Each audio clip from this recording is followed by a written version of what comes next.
Hello and welcome to Simon's Simple English and Ielts. Thanks very much for joining me. This video we're going to look at some Ielts speaking part 3 questions and model answers about coffee.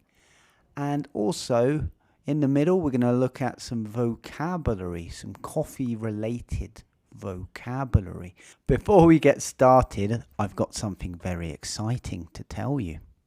So, as you may or may not know, I've recently launched my Ielts speaking course. The first 100 people to sign up for my Ielts speaking course, with the link in the description below, are going to get it absolutely free. That's right, I'm giving you my Ielts speaking course, which is just about 5 hours long. Absolutely free. I'm all about helping you guys with your Ielts speaking. So this is my gift to the first 100 people to sign up with the link in the description below. Can I ask you, what's your favorite type of coffee? Can you let me know in the comments below? So without further ado, let's get started. Ielts speaking part 3, coffee. Do people in your country like to drink coffee? This is an opinion question. Why don't you pause the video here, answer the question yourself, and then see how I've answered. Without a doubt, the Italian people are extremely passionate and keen on drinking coffee. Every tiny newsagent or tobacco shop serves perfectly prepared aromatic coffee, so people don't even have to drop by a cafe. I think it's not at all uncommon for Italians to drink 5 or even 6 cups of espresso a day. It really is part of our culture. Let's look at the vocabulary I used there. So linking phrase and discourse marker. Without a doubt. This phrase means certainly, like definitely. And it's telling the examiner that yes, this is the case. Vocabulary wise, we got passionate. That's an adjective. And that's a strong feeling about something. To be keen on something is a phrasal verb. To like it a lot. Remember, we need to show some less common and idiomatic language to the examiner to get band 7 or more. Phrasal verbs are an easy way to do this.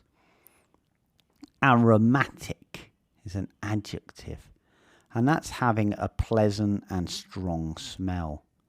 To drop by is a phrasal verb again, and that's to visit. Not at all uncommon. I say it's not at all uncommon. So this is a phrase, it means it's not unusual. In other words, it is very common. Espresso is a noun, and that's a small, strong cup of coffee, like in the picture. Let's look at some coffee-related vocabulary. So coffee beans. These are the seeds from the coffee bush that they roast and then they turn into coffee, like you can see in the picture. A coffee shop, this is the same as a cafe, so we could call it a cafe or a coffee shop. This is a place where people go to drink coffee. White coffee, this is coffee with milk. Black coffee would be referring to coffee without milk. Skinny coffee, that's coffee with skimmed milk. Skimmed milk is like low-fat milk. A frappuccino, this is another word for an iced coffee. And a barista is someone who prepares different types of coffee. So that's the person making the coffee. Right, let's look at another question. What kinds of people would like to go to a cafe? So this is a types of question. Why don't you pause the video here, answer the question yourself and then see how I've answered.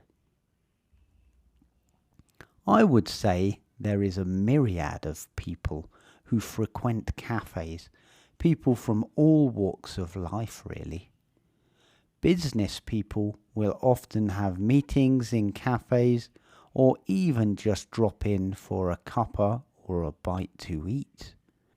Students tend to hang out with their classmates after school and socialise or do their homework. Shoppers will often stop in a cafe to rest their legs, get some refreshments before hitting the shops again.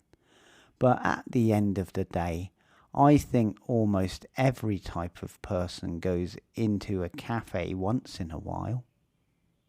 Let's look at the vocabulary I used. Myriad. It's a noun. I said a myriad. And that's a great number of something. So we could say several, but I didn't say several. I said a myriad. To frequent.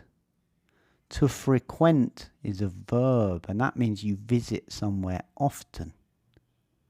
All walks of life. This is an idiomatic phrase. That means all areas of life. A cuppa.